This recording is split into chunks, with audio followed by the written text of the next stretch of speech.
For 3 years, Claire Donovan kept her head down and let the world believe she was nobody. A quiet nurse at a forgotten veterans hospital, invisible by choice. Then a polished stranger took the microphone at a donor gala and used her as a teaching tool, smiling as he explained to a room full of strangers what real sacrifice looked like. Certain she had never known it. He had no idea what she had buried to survive. None of them did. Until a wounded sailor stumbled through the doors that same night, bleeding out, fighting for air, and said 4 words that pulled the floor out from under everything she had pretended to be. "Your father sent me." What happens next isn't about rank, or medals, or anything that fits on a uniform. It's about the price of spending your whole life making yourself small, and the night a woman finally stopped. If this story moves you, do something for me before it pulls you under. Tap that like button so more people find their way here. Drop a comment and tell me where in the world you're listening from tonight, because I read every single one. And if you haven't yet, subscribe and let me say it properly. Welcome to Silent Badges Stories. Now turn the lights down low. Let's begin. Look at her, right there. This is what humility looks like. Claire Donovan froze with a tray of water glasses balanced on one forearm. The voice belonged to Gerald Maddox. He stood under the lobby chandelier of the Carter Ridge VA Medical Center, microphone in hand. 300 donors turned toward him like sunflowers chasing the light. He was pointing at her. "Folks, you came here tonight to honor sacrifice," Maddox said.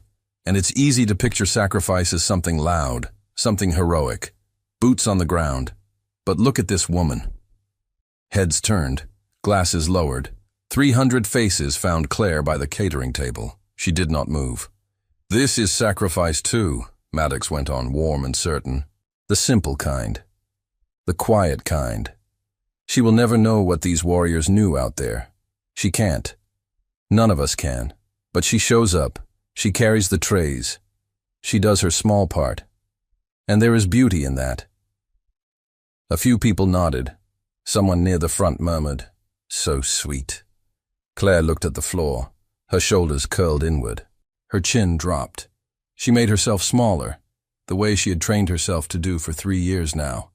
The lobby glittered around her, crystal and silver, catered shrimp on ice, men in tailored suits and women in long dresses, all here to feel good about a war none of them had fought.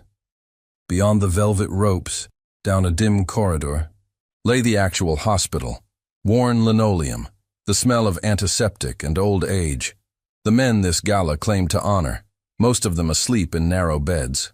Maddox was a brand more than a man. Gray suit, capped teeth, a voice built in a recording studio. He had never served a single day. He had built a small fortune selling speeches about courage to people who would never once test their own. Tonight the VA had paid him $40,000 to inspire its donors. "I tell a story sometimes," Maddox said, lowering his voice for effect. "About a young soldier I met, pinned down, out of ammunition. And do you know what he told me?" Claire knew the story was borrowed. She could hear it in the rhythm. A real memory does not come out that smooth. "He told me, sir, fear is just courage that hasn't decided yet." Applause rippled through the room. Claire's mouth stayed flat. She had been pinned down once, in a country these people would never find on a map. Nobody up there had said anything poetic. They had screamed for their mothers. She had held a man's intestines in with her hands and lied to him about the medevac until he stopped breathing. She set that memory down where she kept the others, in the dark, with the lid on. A waiter passed her a fresh tray. Claire took it without looking, her eyes already back on the room, reading it the way she could not stop reading rooms. The donor in the blue jacket, the guard, the cold pull of air from the bay doors. 3 exits. Always 3. "Sweetheart," Maddox called across the room. "Be a dear. Bring me a water, would you? All this talking dries a man out." The crowd chuckled. Claire lifted the tray. She crossed the marble floor with her eyes down and her steps soft. A glass went down beside him without a word. Then she turned to go. "See that?" Maddox said, not even looking at her. No fuss, no ego. We could all learn something from people like her. Applause again. Claire walked back toward the service hallway. Her face stayed blank. Her hands, holding the empty tray, were perfectly still. That stillness was the only true thing in the room, and nobody noticed it. She noticed everything. She always had. The exits, without trying. 3 of them. The security guard by the door, overweight, gun worn too high on his hip. The donor in the blue jacket who kept touching his ear. Probably a hearing aid, probably a veteran. The way the night air pushed cold through the ambulance bay every time the far doors cracked. Old habits. They never left. She had stopped trying to make them. Behind her ribs, 12 years of another life sat folded and silent.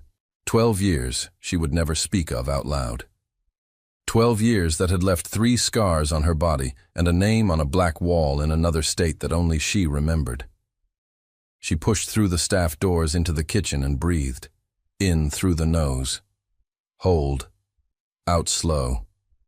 The way her father had taught her, on a dock, before she could read. Donovan! A soft voice.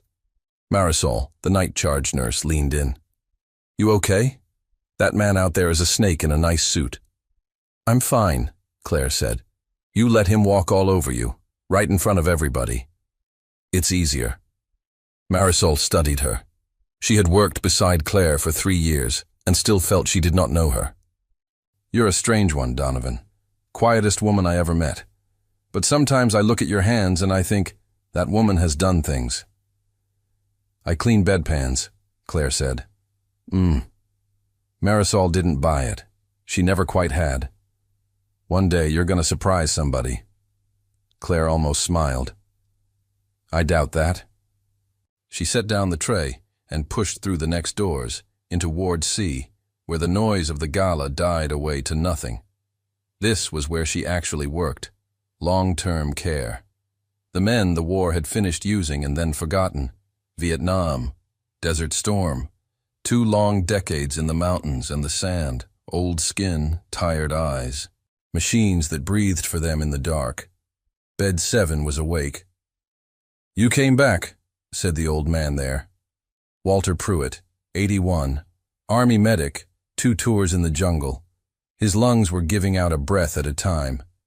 He had maybe a week left, and they both knew it, and neither of them lied about it. I always come back, Claire said.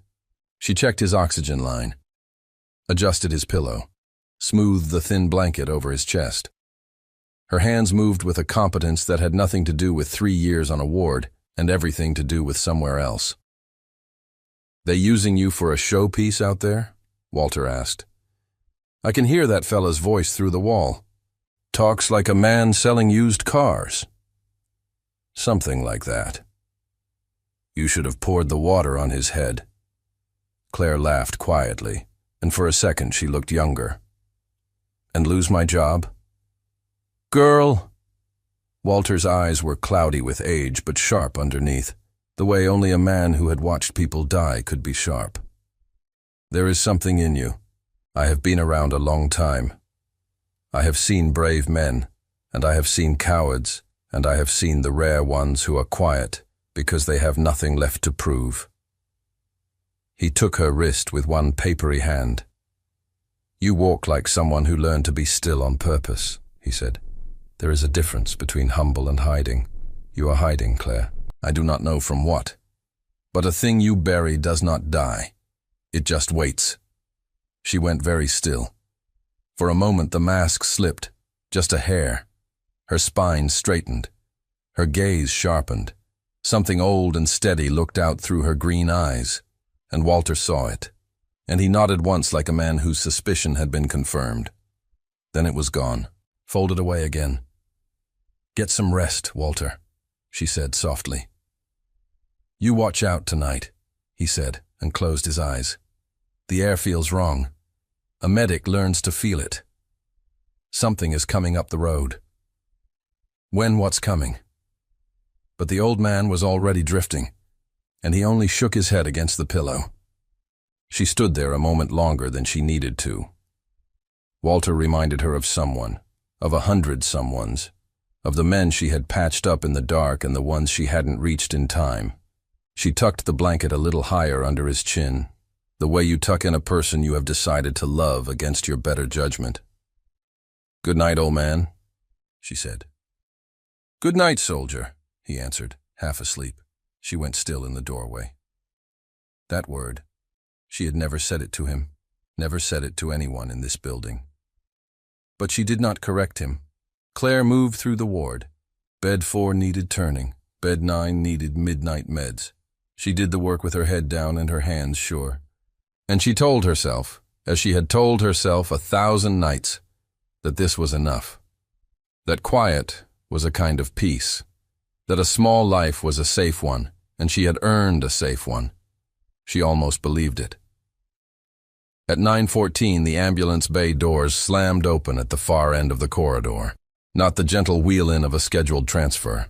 A crash. Boots on tile. A voice shouting for help that knew exactly how to shout, clipped and loud and trained. "Hot patient. Penetrating trauma. He is crashing. I need a doctor." Claire's head came up. Carter Ridge was a long-term care VA. It did not take active trauma. It had no surgical team after hours. The nearest Level 1 hospital was 40 minutes down a dark highway. A second voice, lower, gritted out through pain from the gurney itself. "Where is she? I need the nurse. Donovan." Claire's blood went to ice. Nobody in this building knew that name to call for it like that. Not as a summons. Not as a last hope. She set the chart in her hand down on the counter. Slowly. Carefully. The way you set down something when your whole body has gone calm and clear and terribly awake. Down the hall, the gurney rolled into view. 2 paramedics fought to hold a big man down, his shirt soaked black. His own hand clamped hard into the crease of his hip, where the blood would not stop coming. His eyes found her across 40 feet of fluorescent light, and he stopped fighting. The man on the gurney was dying, and he knew it, and he was calm about it. That calm told Claire everything before anyone said a single word. Civilians panic when they bleed. They thrash. They beg. They grab at the people trying to save them. This man lay still and conserved himself, 3 fingers jammed into the fold of his hip, holding a femoral artery shut by hand alone, because he understood in his bones that letting go meant 90 seconds to black. He was an operator. She would have bet her life on it. She had been one. "Nurse!" the lead paramedic yelled down the hall. "We got nobody here. The doc went home. The gala took your on-call. There's no surgeon. We are losing him." The gala crowd had spilled toward the noise. Donors in evening wear gathered at the mouth of the corridor, drawn by the drama. Phones rising in pale hands. And there, pushing to the front with a furrowed brow of practiced concern, came Gerald Maddox. "People, please give them room," he announced, taking charge of nothing at all. "Let the professionals do their work. This is what they train for." But there were no professionals here tonight. There was a night charge nurse going white to the lips. 2 paramedics out past the edge of what they knew. A long-term care ward built for slow deaths, with no trauma surgeon for 40 miles of black road. And there was Claire, standing very still in the middle of the corridor. "He took a penetrating wound, high inside the thigh," the paramedic said, voice cracking as the gurney braked in front of her. "We cannot get a tourniquet on it. It is too high, too close to the body. Pressure is not holding. He has lost 2 liters, maybe more. His pressure is in the basement." Claire's eyes moved over the man on the gurney. Fast, methodical. A scan she had run 100 times in places with no walls. Grey skin, sweat sheeting his face, lips going blue at the edges. The black soak spreading and pulsing at his right hip. Pulsing, which meant artery, which meant minutes, not hours. And his breathing, quick and shallow with a hitch on the left side. A small, ugly tug at his collarbone with every pull of air. Attention pneumothorax. Building. He had a chest wound too. Air was leaking into the space around his lung and could not get out. And the pressure was climbing, and soon it would push everything in his chest sideways and squeeze his heart until it could no longer beat. She had seen it kill a man in under a minute once, on a hillside, while she screamed for a needle that never came. She had promised herself, kneeling in that dust, that it would never beat her again. 2 ways to die at once, racing each other. And Claire knew exactly what to do for both. That was the whole problem. A regular nurse did not know how to pin a junctional hemorrhage against the pelvic bone with her fingers. A regular nurse did not read a tension pneumothorax from across a hallway by the tug of a collarbone. A regular nurse did not carry, in the deepest muscle memory she owned, the precise location to slide a needle and save a man's life on a cold floor with no surgeon in the building and no time to wait for one. If she stepped forward, the quiet life was over. All 3 years of it. Every wall she had built. Gone, in front of 300 witnesses and their phones. She looked at the man's face. He was looking back at her.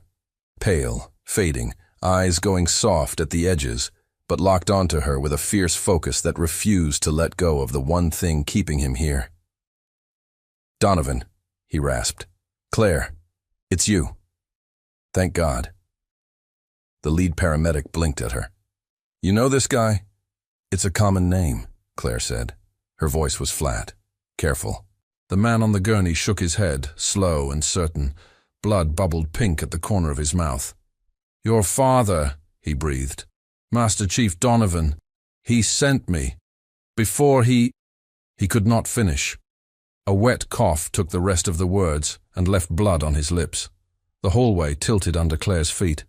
Her father, Thomas Donovan. The man who taught her to breathe before she could read. The man who taught her to shoot, to swim under the dark water, to be still when everything in her screamed to run. The man whose name she had not let herself say out loud in 3 years, because saying it broke something she could not afford to break and still keep functioning. He sent me, which meant her father had known this was coming, which meant her father, somewhere out there, had reached across the silence to find her one last time, through a dying stranger on a gurney, before he— She did not let herself finish that thought either. Not yet. There would be time to fall apart later. There was no time now. For a single heartbeat, the corridor fell away. She was 11 years old on a cold dock.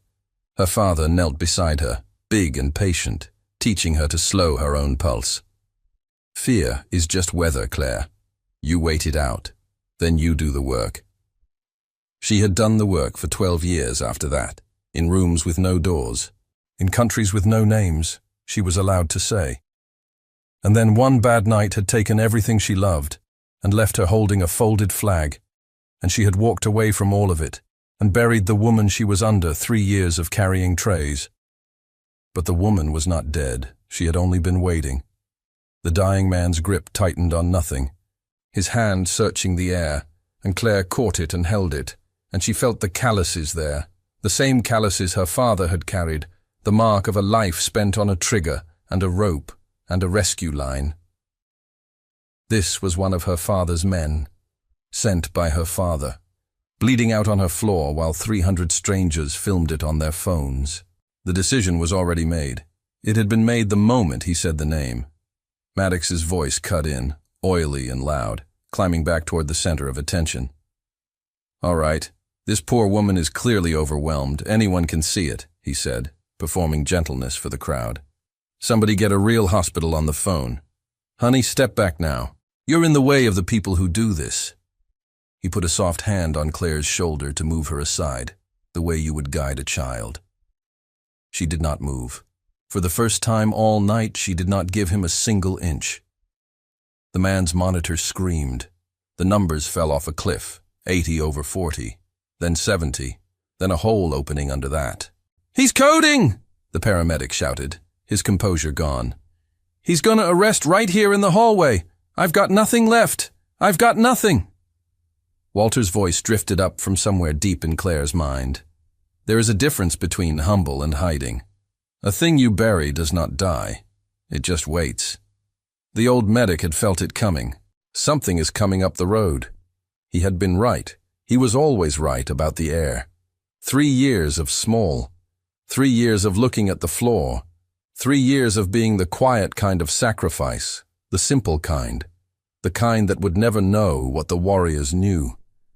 She looked down at the dying operator, at the message still burning in his fading eyes, at the blood that would not stop, pooling now across the clean tile.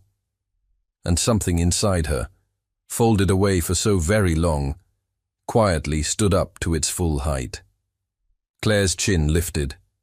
Her shoulders rolled back and down. The curl in her spine straightened into a hard, clean line that had been drilled into her on 3 continents and never truly left. The tremor in her hands was gone.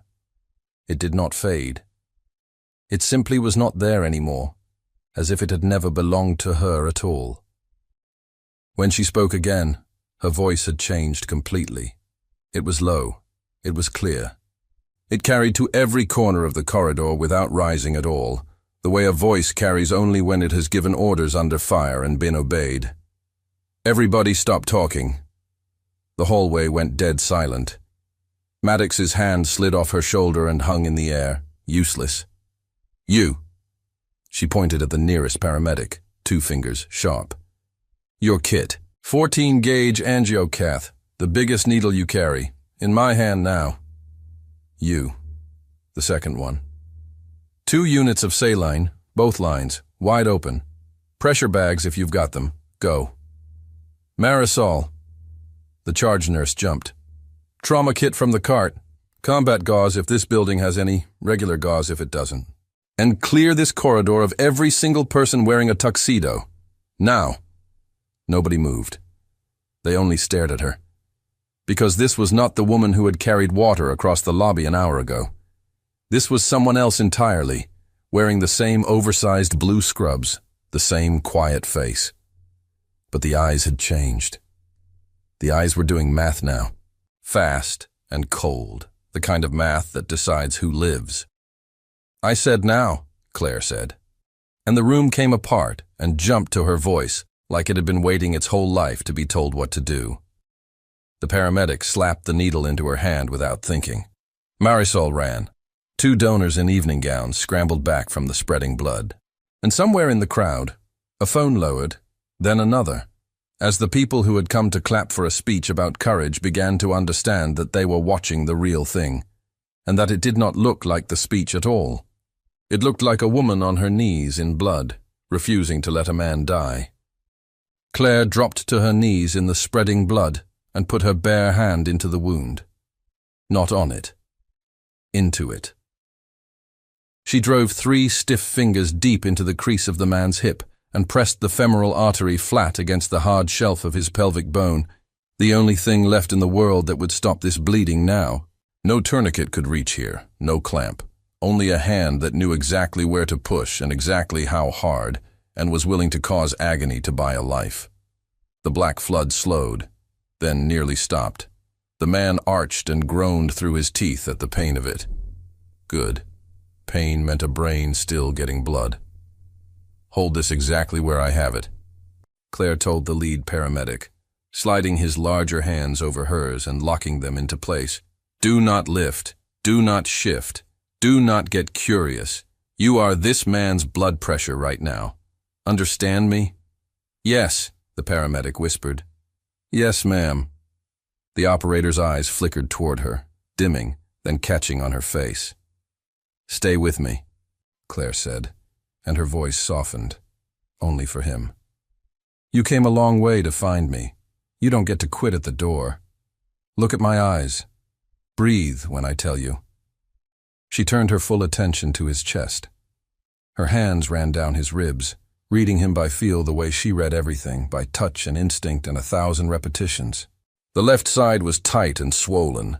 The windpipe at the base of his throat had begun to shift, pulling away from center, away from the side that was failing.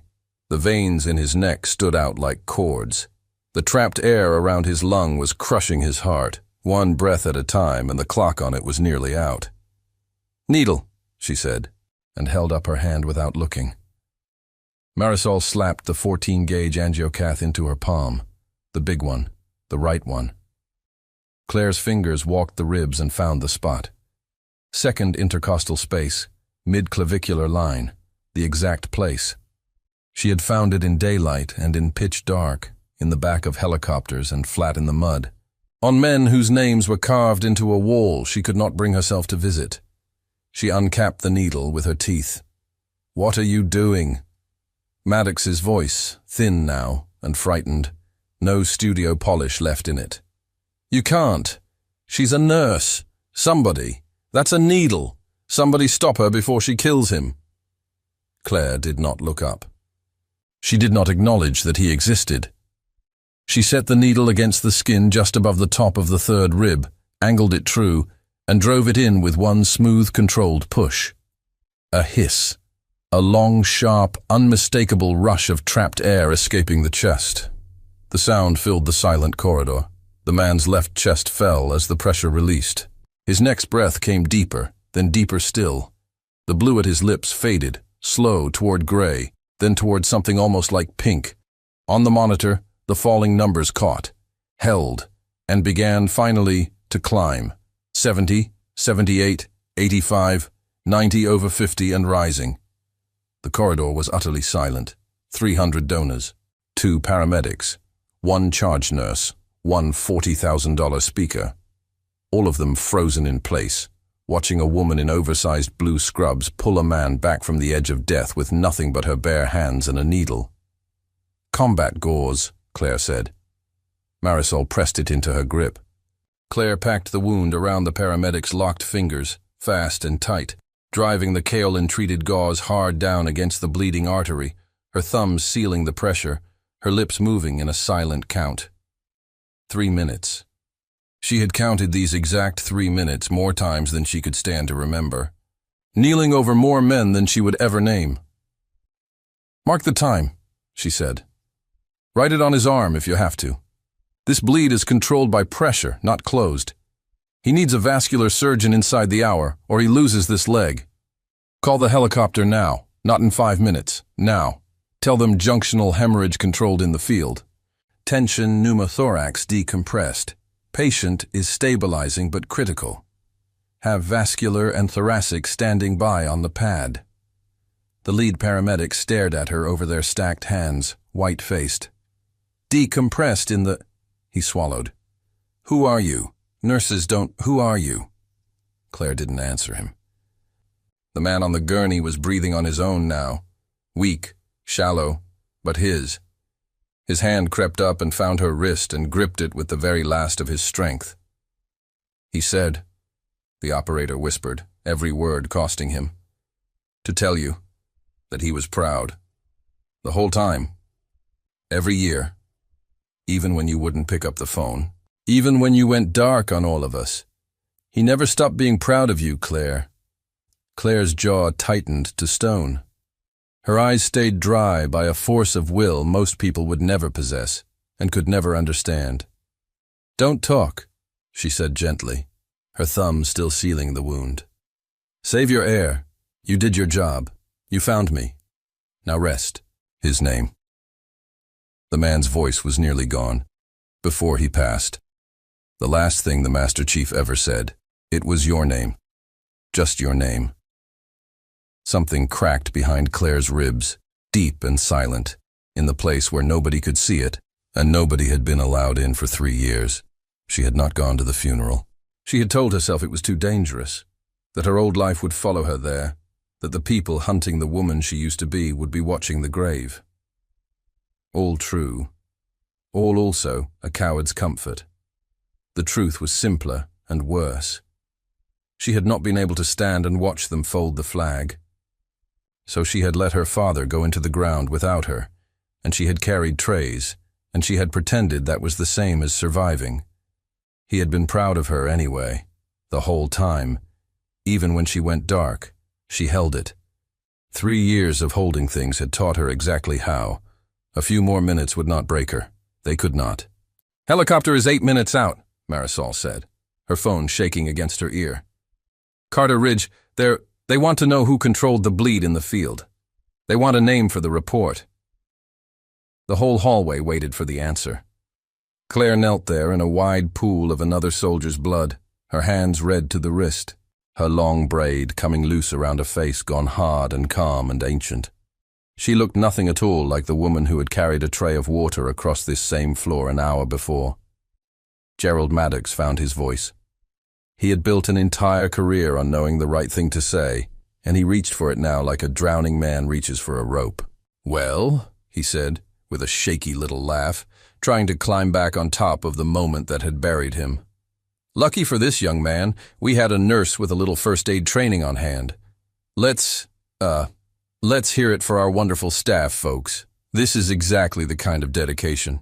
"Sit down," Claire said. She did not shout it. She did not even turn her head to look at him. But the two words landed like a steel door slamming in an empty house, and every person in that corridor felt them. And Gerald Maddox sat back down into a folding chair he had not been standing near, and he did not say one more word. A donor near the front stepped forward slowly. An older man, silver-haired, with a small silver pin on the lapel of his jacket. He had been watching her the entire time, and his face had gone pale with something that was not fear and was not pity. It was recognition. "Ma'am," he said quietly into the silence. "I served 22 years. Army. I retired a command sergeant major. I know what I just watched happen on this floor." Claire said nothing. Her thumbs held the pressure. Her eyes held the dying man's. That was a manual junctional control and a needle decompression of a tension pneumothorax, the old soldier said, louder now, turning so the whole frozen room could hear him. "Done flawlessly, in under 2 minutes. With no kit, no doctor, no hesitation. I've seen that done exactly twice in my entire life, both times by the same kind of person. And it was never a nurse." He held her gaze, and his voice dropped, rough at the edges. "My son was carried off a mountain by people who could do what you just did," he said. "He came home because of them. I have spent 30 years wondering who they were. I never got to say thank you. So whatever you are, ma'am, whatever you were, somebody owes you a debt they will never be able to pay. I know that much." The room was silent. Somewhere a woman was crying softly. He looked at her, and the question filled the corridor, and 300 people leaned in to hear it. "Who are you, really?" Claire rose slowly to her feet, letting the paramedic take the pressure from her, talking him through the handoff with 2 quiet words. She wiped her bloody hands on the towel Marisol held out, and she did not curl her shoulders inward. Her chin stayed level. Her eyes stayed off the floor. Her gaze went first to the man on the gurney, alive and breathing because of her hands. It moved to the silver-pinned veteran who already knew the answer. Last and longest, it settled on Gerald Maddox, sitting small and silent and gray in his folding chair, the salesman of other people's courage, with nothing left to sell. "My name," she said, and her voice filled the room without effort, "is Claire Donovan." Down at the far end of the corridor, the night doors hissed open again. This time it was not paramedics. 3 men came through, plain dark clothes, moving fast and quiet and together, scanning the room corner to corner the way only a certain kind of person scans a room. Not looking for the exits, looking for threats, looking for one person. The man in front locked his eyes on Claire across the length of the bloody hallway, and he stopped walking. For a long second, nobody breathed. "Officer Donovan," he said. "Ground branch. We have been looking for you for 3 years." He took 1 step closer. "And we are not the only ones who finally found you tonight. Officer Donovan, ground branch. We have been looking for you for 3 years, and we are not the only ones who finally found you tonight." The man in front lowered his hands so she could see them. Empty. Deliberate.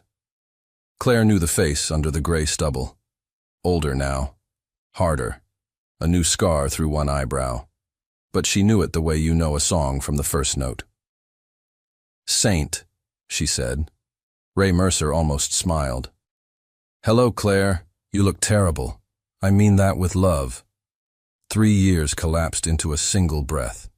They had bled together once, on the far side of the world, in a war that never made the news. He had carried her 2 miles out of a valley on a broken ankle, She had stopped his heart from quitting on a riverbank with her bare hands and a refusal to let him go. You do not forget the people who keep you alive. How did you find me? Claire said. I was careful. I was a ghost. You were the best ghost I ever saw, Mercer said. We didn't find you. His eyes went to the man on the gurney. Briggs found you. We followed Briggs. The wounded operator stirred at the sound of his own name. Senior Chief Briggs, Navy. The finest long gun her father had ever trained, and Claire had heard the stories for years. He came to you first, Mercer said quietly, before he came to us, because the Master Chief told him to. Right at the end. The end. There it was again, the wall she would not climb. My father is gone. It was not a question. She had heard it in the way Briggs said his name, the way you only say a name when the person who owned it is dead. 2 weeks ago, in his sleep, he was not in any pain, and he was not afraid. Mercer let that sit for a moment, the way you set down something heavy. His last clear afternoon, he made Briggs promise 3 things. Find Claire, put a folder in her hands, and tell her a truth he carried for 3 years and could never make himself say. Claire's jaw set hard. What truth? Mercer glanced down the corridor, both directions, the old habit that never dies. The gala crowd had pulled back against the walls, 300 people in evening clothes gone silent, watching 3 strangers in dark jackets speak a language none of them could follow. 3 years ago, your team didn't die because of a bad tip, Mercer said. I know that's what they told you. It's a lie. They died because someone sold the route. A private outfit, contractors. They traded the lives of your people for a wire transfer and buried it deep. You blamed yourself for 3 years, Claire. It was never your fault. It was a man named Cole Halloran. The name landed like a stone dropped into still black water. Claire's hands went cold. Not with fear. With something far older and far steadier than fear. Something she had locked in a box 3 years ago and sworn never to open again. Halloran, she repeated, and the word tasted like rust. Briggs spent 2 years getting the proof, Mercer said. Account numbers, names, dates, the entire rotten machine. He was bringing it to the only people left who could end Halloran for good. Halloran's crew caught up with him on the interstate tonight. He nodded at the soaked dressing on Briggs's hip. Put 2 rounds in him at speed. He kept driving anyway. He drove 40 miles bleeding out, past 3 hospitals, straight to this one, to you, because a dying Master Chief told him his daughter was the only person on Earth who would finish it.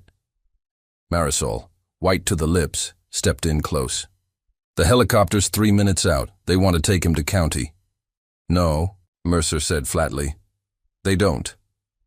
Claire understood it before he finished the thought. She felt the whole shape of the night turn over and show its teeth.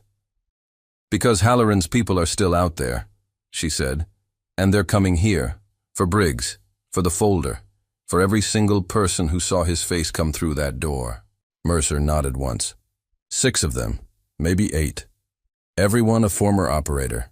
They are good, Claire. They are very good, and they do not leave witnesses, because witnesses are the whole reason they exist. That's the job. That's all the job has ever been. The corridor seemed to shrink around her. Claire looked past the men in dark jackets, down the long hall toward Ward C, toward the rooms full of old soldiers who could not stand, could not run, could not do anything but lie in their beds and trust the people around them. Toward bed 7, where Walter Pruitt was lying awake right now, certain that something was coming up the road. He had been right. He was always right about the air. That was the moment Gerald Maddox decided to take charge. All right, that is quite enough. He pushed up off his folding chair, smoothing the front of his grey suit, reaching for the authority he had worn like cologne all evening. I don't know who you people think you are, but this is a hospital. I am the senior representative present. I am calling the police this instant, and everyone is going to calm down. Sit down, sir, Mercer said, almost gently. I most certainly will not be told to sit down by some... Maddox's voice climbed toward the chandelier. Do you people have any idea how much liability is standing in this lobby? 300 donors, cameras. We are going to handle this the correct way, the calm and professional way, and we are not going to let some hysterical, overexcited. The correct way gets these people killed. It was Claire who said it, quietly, and the entire room turned to her. There was no curl in her shoulders now. She stood in the center of the corridor with another man's blood drying brown on her hands, and when she spoke, it was the voice that had emptied the hallway an hour before. Mr. Maddox, listen to me very carefully, because I will only say it one time. In a few minutes, armed men are going to come through those doors. They are extremely good at this. The police are 20 minutes out on a fast night, and we do not have 20 minutes. The only thing standing between 300 civilians and those men is what we decide to do in the next 90 seconds. Maddox stared at her like she had grown a second head. You're a nurse. You carry the water trays. I was a paramilitary operations officer, Claire said. Special Activities Center, Ground Branch. I spent 12 years doing the work you sell speeches about, and I buried every minute of it, because doing it cost me everyone I loved. So believe me, Mr. Maddox, when I tell you that I know exactly what is about to walk through those doors. The silence in the lobby was complete. You could have heard a pin drop onto the marble. Maddox's mouth opened. Nothing came out of it.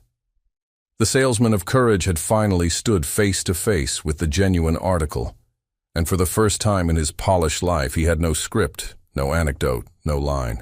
Claire was already moving, already turning the lobby into a board in her mind.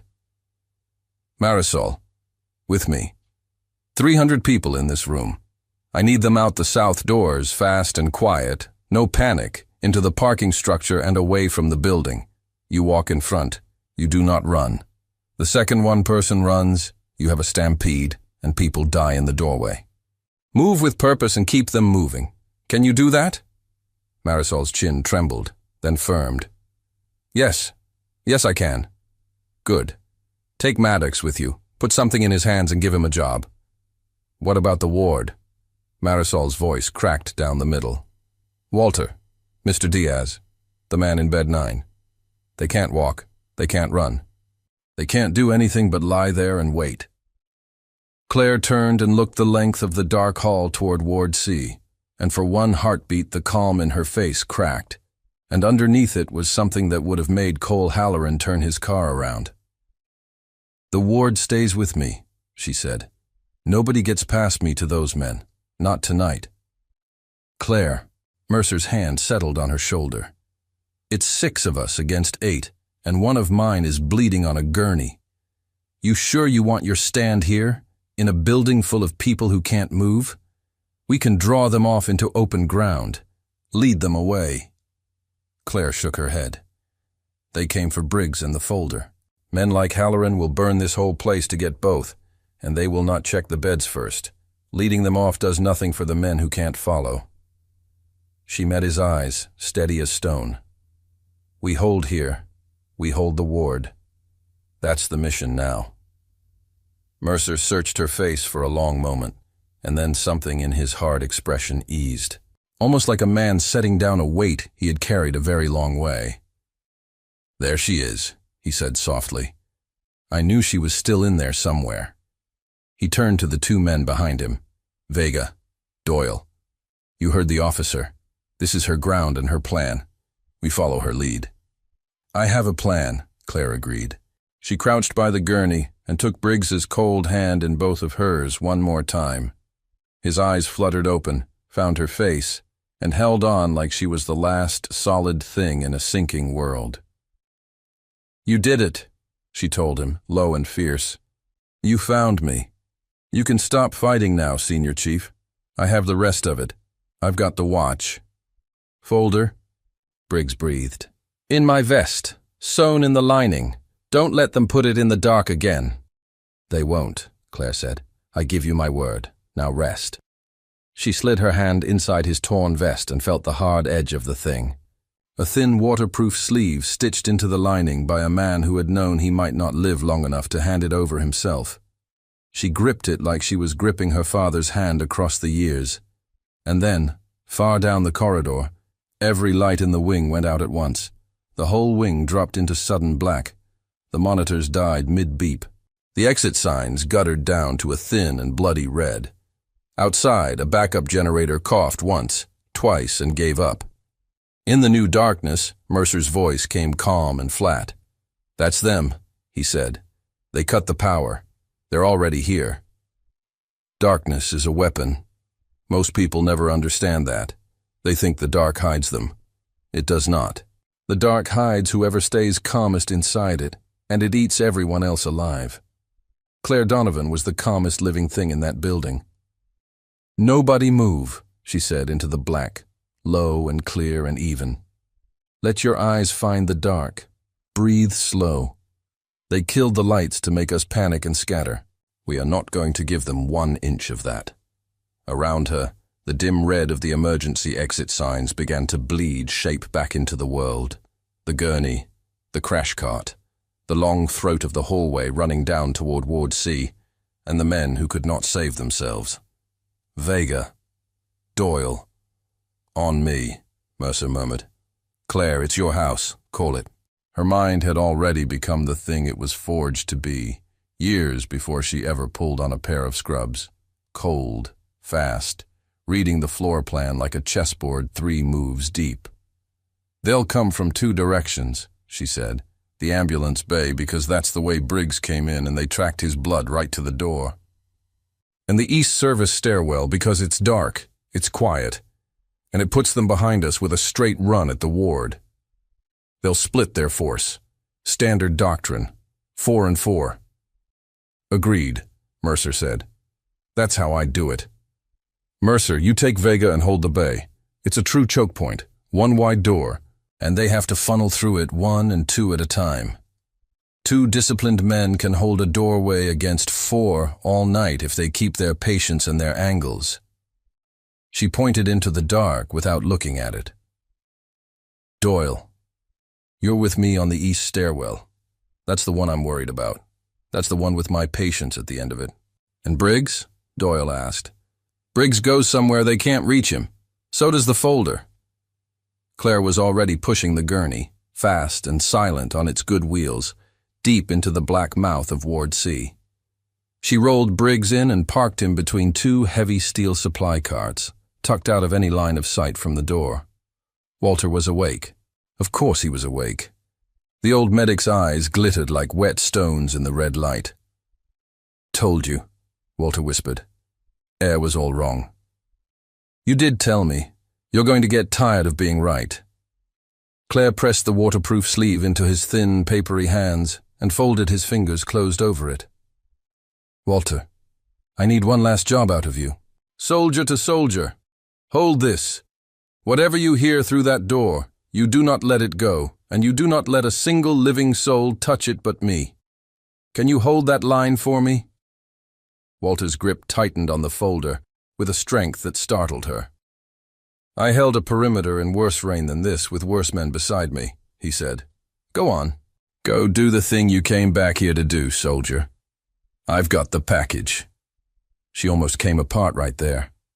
The clock would not let her. "Heads down," she told the whole ward, to every old man in every bed.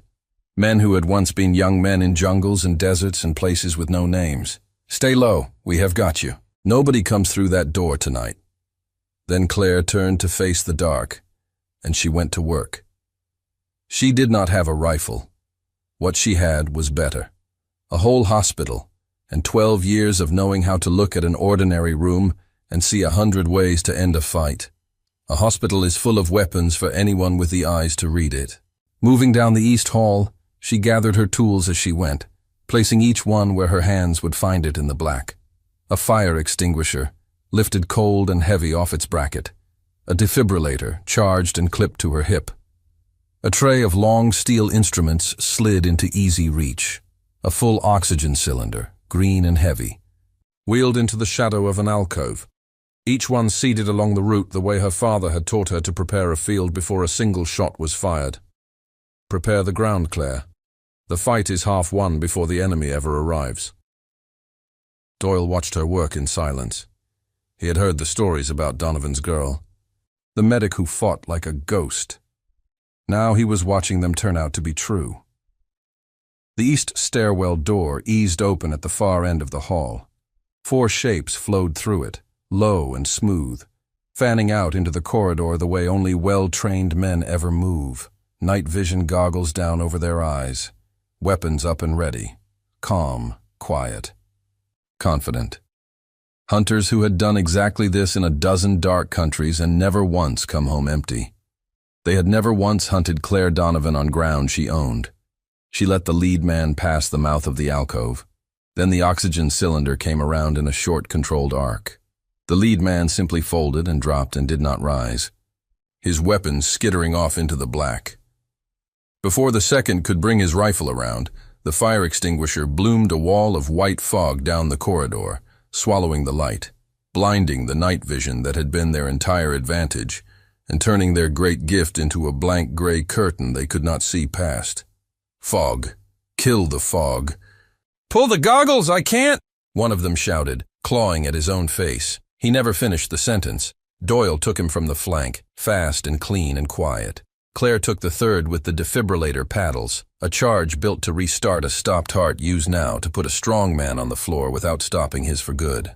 She did not want these men dead. She wanted them down and finished. There is a difference between the two, and only the most disciplined fighters alive ever learned to hold it. The fourth man was the smart one. He gave ground, found a wall at his back, and swung his weapon toward the ward door, toward the helpless men in the beds, toward Walter and the folder. Claire was faster. She had always been faster. She came across the white fog like something the fog had made, inside his reach before he could fire a single round, and she put him on the tile with 3 short, precise movements her body remembered, even after 3 years of trying to forget them. His rifle spun away into the dark. The man stayed down. 4 men, under 1 minute. Not one shot fired into that ward. Behind her, in the red dark, the old soldiers had watched the whole thing from their beds. Not one of them had made a sound. They had seen combat before, decades ago, in countries half the world away, and they knew it when it walked back into the room. Walter Pruitt watched the woman move through the fog and held the folder to his chest and thought, not for the first time, that he had been right about her from the very first night. Down at the ambulance bay, the night had turned loud. Mercer and Vega were holding the choke point exactly the way she'd drawn it, 2 patient men in a doorway against 4 impatient ones, and the 4 were learning the oldest hard lesson in close quarters. Numbers mean nothing in a hallway. Patience and angles mean everything. Claire keyed the radio Mercer had pressed into her hand. "East side secure, 4 down, none dead, all restrained. Report your status." Mercer's voice came back tight but steady. "Bay's holding, 3 down here. But Claire, listen, Halloran is not with them. He's not in the assault. He sent his whole crew in through the doors and he stayed back. That is not him. He always leads from the front. Always has." Claire's blood went cold for the second time that night. Halloran had not come for Briggs through the doors at all. Halloran had come for the one thing in the building worth more to him than the man who shot him. He had come for the folder, and the folder was sitting in the hands of a dying 81-year-old man in a dark ward, guarded by no one, because she had pulled Doyle east and sent Mercer to the bay and left the only room that truly mattered, with nothing in it but old soldiers who could not rise. "Walter," Claire breathed. She was already running. Back through the white fog she tore, past the men she had put down, boots silent on the wet tile. Her whole body narrowed to one straight cold line of purpose. The ward door came up fast. Through it, low and quiet, she went. And there was Cole Halloran. He had come in through the ceiling, through the old maintenance crawl space above the ward, the one route she had not thought to seal, because nobody but a ghost would ever have known it was there. He stood over Walter's bed in the red light, a big calm man with a pistol in one hand and the other hand open, palm up, patient as the grave. "The folder, old man," Halloran was saying, soft and reasonable. "Hand it up and you go right back to sleep. That's the whole deal. Simple." Walter Pruitt looked up at the man with the gun. 81 years old. 2 tours in the green jungle. Lungs giving out one slow breath at a time. He pulled the waterproof sleeve closer against his chest, under the thin blanket, over his slow and stubborn old heart. "Son," Walter said, "I have been dying for 6 months now. You are going to have to come up with something a good deal scarier than a gun." Halloran sighed, the sigh of a man at the end of his patience, and raised the pistol. "Halloran." He turned toward the sound of his own name. Claire stood in the doorway with the fog curling in around her ankles, blood drying on her hands. Her father's terrible steadiness sitting plain in her green eyes. And Cole Halloran, for the first time in a very long and very bloody career, looked afraid. "You," Halloran said slowly. "Donovan's girl. I heard you went in the ground after that valley. Quit the work. Vanished off the face of the earth." "I did," Claire said. "You're the one who put me there." She took one slow step into the ward. Halloran's pistol tracked her, but his gun hand had shifted, the smallest tremor running through it. She saw it the way she saw everything. He knew the stories too. "Easy now," he said. "Word is you're a nurse these days. So let's both be smart about this. I take the folder. I go back up through that ceiling, and nobody else in this room gets hurt. Not your old men, not this brave old fool. All you have to do is stand aside and let me walk. Put the weapon down, Cole. You know I can't do that. Then you already know how this ends." For a long moment the ward held still. The old soldiers lay frozen, breath held. Walter's fingers stayed locked around the folder. Out at the bay the gunfire had stopped, which meant Mercer had won, which meant help was seconds away, and Halloran knew it, and the knowing made him desperate. Desperate men make mistakes. Halloran swung the pistol off Claire and onto Walter. "The folder, right now, or the old man goes first, and that's on you." That was the mistake. Claire moved. She crossed the room before the barrel finished its turn, and what happened in the next 3 seconds would be told and retold in that hospital for years, though no one who saw it could ever fully explain it. Inside the gun she came, the way her father had drilled into her 10,000 times. The wrist, taken and turned, the single shot punching harmlessly up into the ceiling, raining plaster over the beds. And she did not stop. His own weight, the bed frame, the floor, every cold law of physics learned on a dock before she could read, all of it turned against him in one motion. Then Cole Halloran was face down on the linoleum of a forgotten veterans' hospital, his pistol spinning away, his arm locked in a hold he had no hope of breaking. 12 years, Claire said very quietly, leaning her weight into the lock, her voice never once rising. 12 years I did this work for my country. You sold my whole team for a wire transfer. You let me believe their blood was on my hands. I carried that for 3 years, Cole." "Then finish it," Halloran spat against the floor. "Go on, you want to. I can feel you wanting to. Finish it and we're square." Claire was silent for a long moment. The whole room waited, and then she eased the pressure. Just slightly, not to set him free, to make a choice in front of witnesses. "No," she said, "that's not who I am. That's who you are." She drew his hands behind his back and bound them tight with the cord from the window blinds, the knot of someone who had done it many times. "You're going to live, Cole. You're going to stand up in a courtroom under bright lights, and every name inside that folder is going to stand there beside you. That isn't mercy. It's worse. You're going to watch the whole rotten thing you built come apart in daylight, where the world gets to see exactly what you always were." The ward doors banged open. Mercer came through first, then Vega, and behind them the first blue and red wash of police lights came spilling down the corridor as the cavalry finally arrived. 20 minutes too late, exactly as she had known they would be. Mercer took one look at Halloran face down on the floor, bound and beaten and breathing, and let out one long, slow breath. "You held the ward," he said. "I held the ward," Claire answered. She rose to her feet. Her long braid had come completely undone. Her scrubs were torn and ghost gray with extinguisher fog and dark with another man's blood. She did not look like a nurse anymore. She did not look like a ghost either. What she looked like was exactly what she was. Walter Pruitt held the folder up in one trembling hand. "I do believe this here belongs to the United States government," he announced to the whole room, with the full dignity of a man who had just won the last firefight of his long life. "Held the perimeter, lost nobody. You can put that in the report."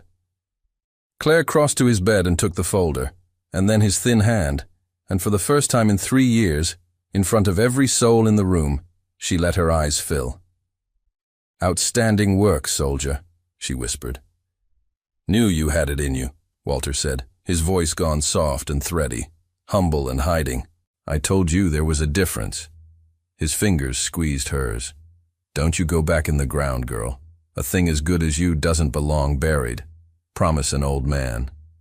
"I promise," she said. And she meant it. By the time the sun came up, the whole long night was over. Briggs was in surgery across town at County Stable. Expected to keep his life and his leg, the round pulled from his hip and the trapped air drained from his chest, all because a nurse on a forgotten ward had known precisely what to do. Halloran and his men were in federal custody. The folder had passed into the hands of serious people who would spend 2 years dismantling everything Cole Halloran had built on the bodies of better men. And Gerald Maddox stood alone in the emptied lobby in his fine grey suit, watching all of it, holding nothing. Claire found him there as the first real light came through the tall windows. He could not meet her eyes.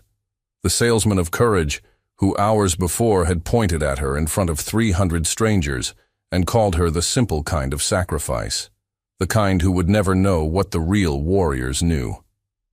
"I owe you an apology," he said. The words came out small, stripped of all their polish. "I had no idea who you... what you..." "No," Claire said. "You didn't. All those speeches." He let out a thin laugh with nothing inside it. "All those years on all those stages. And I have never once done a single thing like what I watched you do tonight." Claire looked at him for a long moment. She could have ended the man with one sentence, and everyone who heard about this night would have cheered her for it. She chose a different sentence. "Then stop selling it," she said, not cruelly, almost kind. "Go find out what it actually costs a person. And maybe one day you'll have earned the right to talk about it." She left him standing alone in the light, and she did not look back, because some debts are paid in full simply by walking away whole. Mercer was waiting for her by the doors. He wore the look she remembered, the look that came right before an offer. "You know what comes next," he said. "We could use you, Claire, the real you. I can have you reactivated before noon. New name, new ground. You disappear back into the work and finish what Halloran started. Your father's daughter back in the fight. Just say the word." It was everything she had been 3 years ago. The shadows, the mission, the clean, cold purpose of being a weapon. Claire looked down the long, bright corridor toward Ward C, where the morning light was coming up gold through the windows, where old soldiers were waking who would not have woken at all if she had run instead of stayed. And at last she understood the difference Walter had been trying to teach her. "No," Claire said. Mercer blinked. "No. I spent 3 years hiding because I believed the only way to be safe was to make myself small. And I spent 12 years before that believing the only way to matter was to make myself a weapon." She shook her head slowly. "I had it wrong both times, Saint. I'm not going back into the dark. And I'm not carrying water trays with my head down anymore either." "Then what?" Mercer asked. "What does Claire Donovan do now?" She looked again toward the ward, and for the first time in longer than she could remember, a real smile found her face and stayed. "This hospital is full of men who came home from the same places they sent us," she said, "and nobody here knows how to reach them. Nobody speaks the language. Nobody knows what a man's eyes do 3 years after a thing he can never say out loud." She held up the 2 hands that had pulled a life back from the edge that night. I do. So I'm staying. I'm going to build something. Real tactical medicine, real trauma training, run by someone who has stood exactly where these men are standing.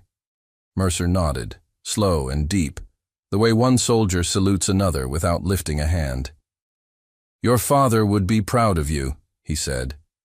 He already was, Claire answered softly. Somebody made sure to tell me. The whole time, he said. 3 months later, the new wing opened at the Carter Ridge VA. They had wanted to name it for a senator or a wealthy donor or anyone with money and a recognizable face. Claire told them no.